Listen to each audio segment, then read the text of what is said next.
Я свой паспорт никому не показываю, а с языком абсолютно ни разу вообще не было никаких вопросов. Ну, с мирными жителями мы не воюем. Всех жителей приграничных областей мы призываем, наоборот, к нам присоединиться и всячески помогать. Красная авиационная бомба.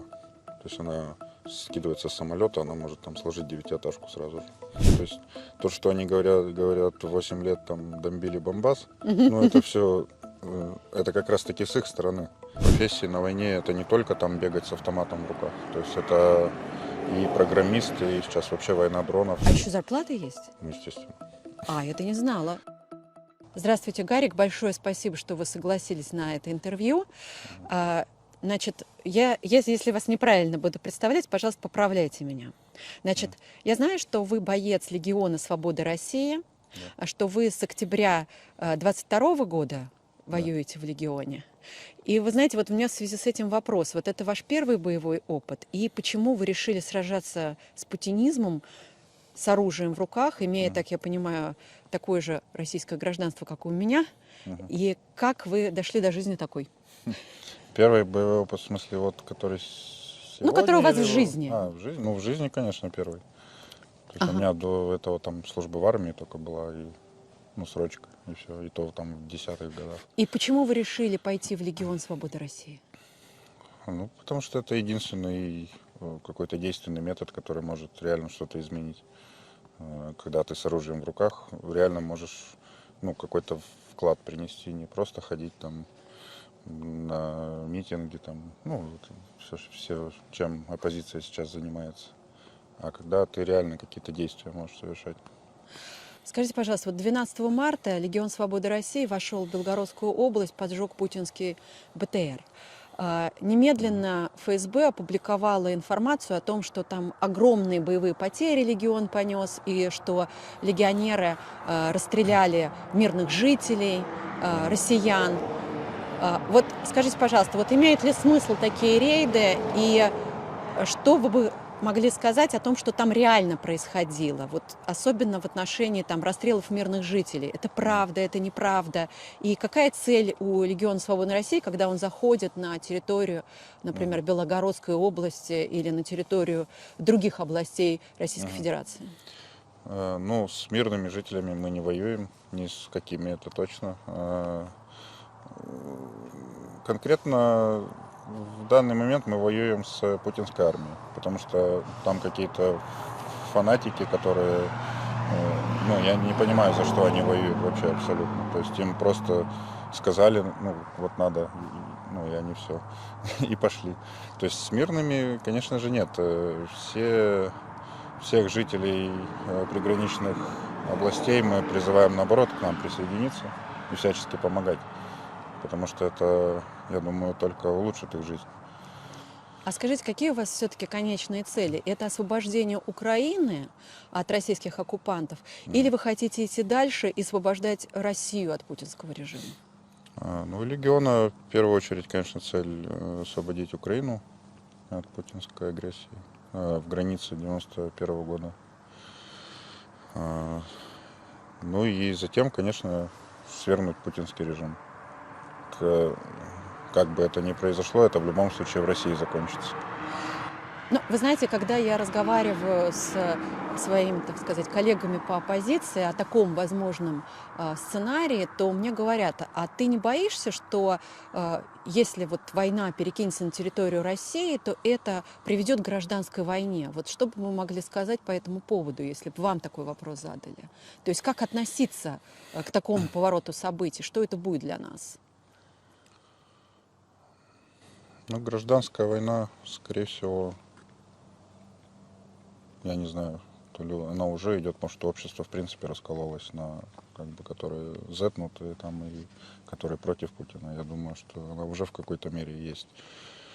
Ну, я думаю, Легион спланирует все так, чтобы как бы меньше было разрушений, жертв и так далее. И вот как вы относитесь к россиянам, которые воюют сейчас на стороне Путина? Что вы, могли бы им сказать?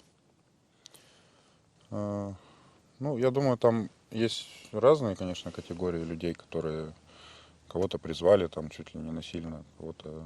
Но большая часть, конечно, это какие-то идейные люди, которые вот прям свято верят в Путина, что мы там с Западом боремся и так далее. А вам приходилось вот с ними как-то близко сталкиваться, может быть, как-то брать их в плен, как-то с ними разговаривать? Ну, лично у меня нет, то есть у моих побратимов, конечно, да. То есть я командир минометной батареи, поэтому я в таких вещах лично не участвую, ну, когда там захват пленных там и так далее. А вот как говорят ваши побратимы, когда они общались вот с этими пленными россиянами, не было ли у них удивления, что их захватили в плен, как бы, ну, грубо говоря, свои же, да, тоже россияне? Да, есть, есть такие случаи, конечно, удивляются они постоянно. Ну, то есть они не понимают, как, что, почему ты тоже россиянин. А Ему какие-то паспорт разговоры потом у показываешь. вас были, как бы, ну почему они воюют на стороне Путина? Как-то они это объясняли? Может быть, они как-то раскаивались или наоборот упорствовали в том, что вот они на правильной стороне, а вы нет? Я не встречал вообще таких, которые упорствовали, что нет, все, мы... Ну, потому что они так и не будут уже говорить, скорее всего, когда в плену. Ну, видимо, какой-то, может, у кого-то есть и патриотизм, какой-то ложный, скорее всего. Он думает, что Путин это равно Россия, и вот за него там готов умереть. Хотя это вообще не так. Гарик, ну вы вот довольно давно уже на этой войне. Скажите, у вас был какой-то, ну, такой шокирующий опыт?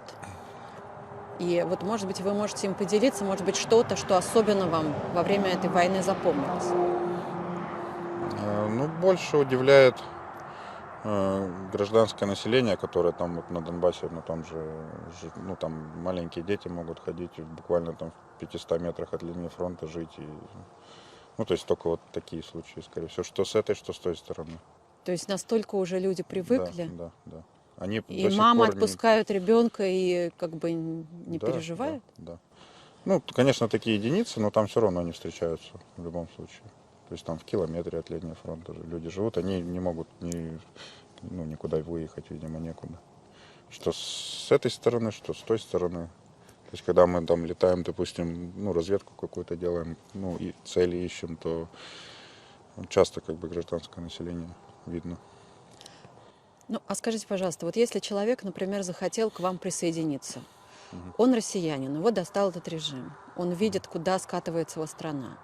Вот как ему возможно к вам присоединиться, какие требования к новобранцу? И вот может ли, например, женщина присоединиться, если она захочет? Есть ли вообще женщины в Да, легионе? конечно, есть. Ну, в принципе, их уже там 5 или 6, по-моему. Ну, да, есть. То есть единственный верный способ это в официальной группе Легиона найти официальный чат-бот и только через него общаться с представителями региона. А какие требования вот к бойцу должны быть? Чем должен обладать человек? Ну, понимаете, профессии на войне это не только там бегать с автоматом в руках. То есть это и программисты, и которые там, не знаю, сейчас вообще война дронов в основном идет. То есть все, То есть это не все люди. обязательно какие-то выдающиеся физические Конечно, данные? конечно.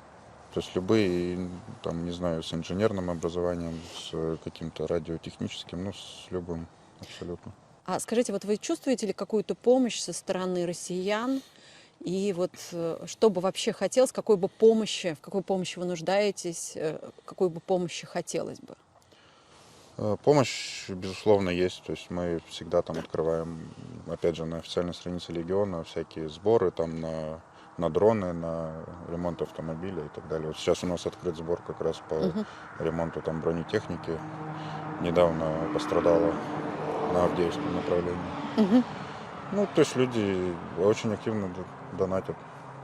За это им спасибо. А скажите, вот после гибели Алексея Навального вы почувствовали какую-то большую поддержку со стороны россиян? Может быть, как-то люди захотели, ну, отомстить по-настоящему за его смерть? Или никаких изменений? Вот как Ну, было? лично я не почувствовал, потому что я не, ну, как бы не особо слежу за этим. У меня тут свои военные дела. А скажите, пожалуйста, вот у вас же тоже российский паспорт, Ну, правильно? да, конечно. А есть ли у вас какие-то проблемы, вот, ну, то, что у вас российский паспорт, вы по-русски говорите со стороны украинцев? Со стороны украинцев я свой паспорт никому не показываю, а с языком абсолютно ни разу вообще не было никаких вопросов. Я уже много раз где был, ну, во многих местах Украины, и мне ни разу в жизни никто не сказал, почему ты на русском говоришь. Ну, пару раз, может, сказали, а что ты, у вас интересный акцент. Ну, и все. Мгм. Все.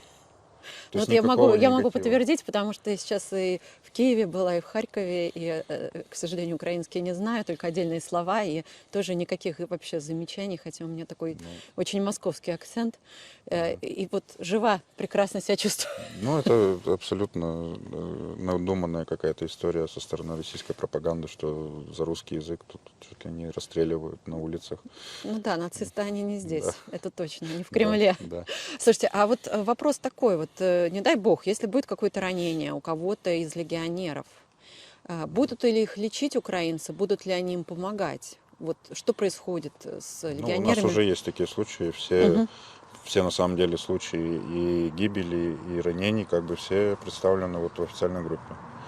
То И есть там, ну, расскажите немножко, вот что с раненым человеком его ну, лечат? ну, естественно, то есть они как обычные солдаты ЗСУ, так получают такую же всю То есть никакой необходимую. разницы. Никакой разницы. То есть вы по военному билету Да, получаете да, ту же самую да, помощь, и даже как бы не надо вам нигде свой паспорт да, показывать. да. Слушайте, а вот если какие-то проблемы с родственниками, которые остались в России, и мстит ли им путинский режим? И если вы хотите перевести, например, свою семью вот в Украину, чтобы они там не подвергались репрессиям со стороны путинского режима, возможно ли это сейчас или пока нет? Возможно. То есть все, кто хотел, все родственников, собственно, всех вывезли из России. Мгм. И они потом могут открыть лицо и ну, спокойно себя чувствовать. Все, кто, ну, у кого еще есть родственники, они по понятным причинам не могут открывать лица. Слушайте, а вот такой вопрос. Вы знаете, сейчас очень много случаев, когда активистов, которые хотели бы присоединиться к Легиону Свободы России, их обманывают ФСБ, они им пишутся как якобы от лица Мгм. Легиона Свободы России, и после этого люди получают огромные сроки, ну, например, как Евгений Мищенко, 25 лет тюрьмы. И это Мгм. страшно, потому что если у пленного украинца есть шанс попасть на родину, что его обменяют, то Да. у такого россиянина, который попался на эту удочку подлую ФСБшников, у него просто шансов нету выйти, пока Путин жив. Вот что вы думаете про эти случаи и как вы считаете, как, ну, как можно предотвратить Мгм. такого рода трагедии? Предотвратить единственным способом это только в официальной группе региона и связываться только через чат-бот. Ну, других вариантов нет. Никто никакой номер телефона не оставляет, никто не напишет там сам первый. Ну, то есть на всякие уловки ФСБ лучше не идти. То есть единственный вот вариант через чат-бот общения. Там, соответственно, на e-mail приходит форма определенная, ну и дальше там уже инструкции даются. А вот за время, пока вы находитесь на войне, вам приходилось быть свидетелями каких-то военных преступлений путинской армии? И как это было? Ну, обстрел мирных городов это абсолютно каждый день происходит. То есть я считаю, что это вот самое важное, ну, такое главное преступление. М, Как вам сказать? Вот мы недавно были на, на востоке Украины а, и находились в городе, который, в принципе, наверное, километров в 5 от линии фронта. Но там живут люди, достаточно много людей. То есть в основном это пенсионеры. Ну, там, конечно, условия плохие, воды нету, там, но есть электричество, как бы люди живут. Есть большой город на стороне ДНР, так называемый. Мгм. Э, И то есть, если посмотреть на город с этой стороны, он весь разрушен практически до основания. То есть, то, что они говорят 8 лет там бомбили Бомбас, ну, это все, это как раз таки с их стороны. Потому что залетаешь туда к ним, там все целое абсолютно. Там, ну, только прямо вот где линия фронта, там, конечно, какие-то есть разрушения. А все, что там, не знаю, в 3 километрах от линии фронта, абсолютно нормальные люди живут. Ну, вот единственное сейчас, наверное, когда они уже там начинают прятаться, укрываться там или выселять кого-то из вот этих всех районов, тогда, ну, туда уже начинает прилетать. А так абсолютно целые дома, они там плюс-минус нормально жили. Ну, единственное, Ну, конечно, у понятно, них пока не упал, пришла путинская армия. да, у них упал уровень жизни, естественно, с приходом этих, ну, они ждали там чего-то лучшего. Ну, по крайней мере, их там не особо кто-то обстреливал. То есть я вот считаю, что военные преступления в основном в этом. То есть и используют и кассетные боеприпасы, и ФАБы, там А КАБы что такое? всякие. Вот что это такое для вот человека гражданского? Объясните. Чем это страшно? Вот использование ФАБов, что это вообще такое? Ну, И ФАБ это фугасная авиационная бомба. То есть она скидывается с самолета, она может там сложить девятиэтажку сразу же, так, практически. это понятно. То есть их использовали, наверное, когда Одессу бомбили. Ну, скорее всего, да. То есть они заходят там с 10 километров примерно ее скидывают. А кассетные вот эти, это что?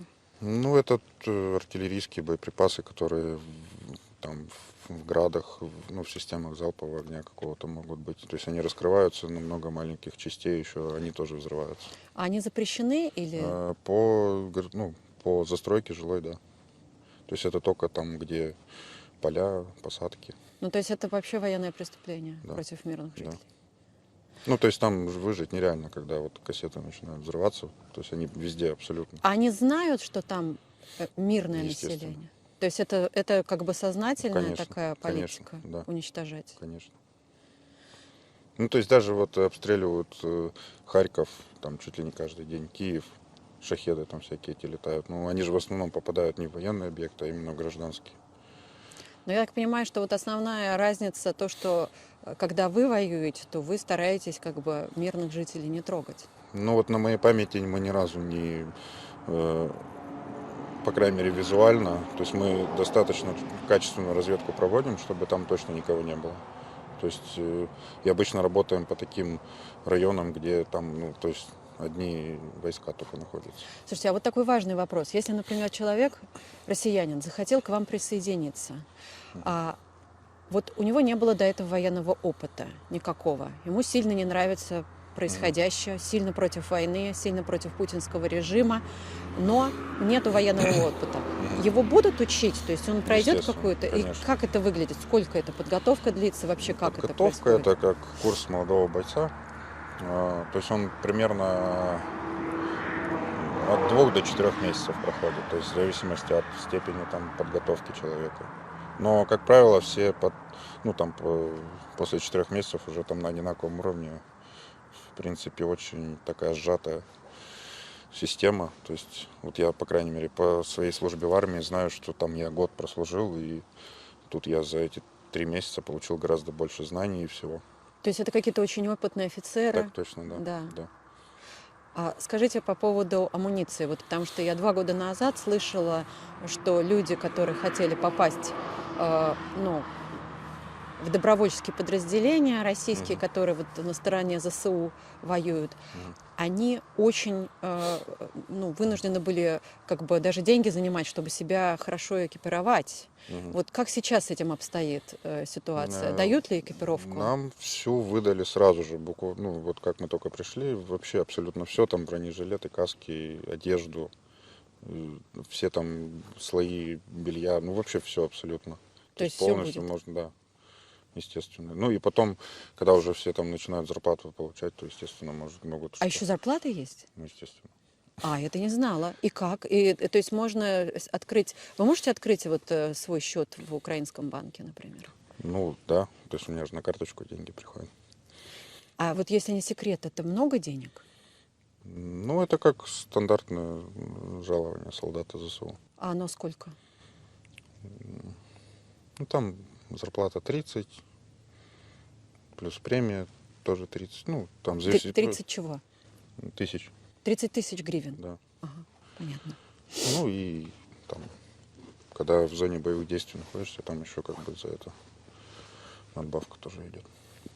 Ну, то есть человек, который приходит в Легион Свободы России, он может быть уверен в том, что он как бы по миру не пойдет, Ну, что у естественно, него, да, конечно, что и будет конечно. экипировка, понятно. Да.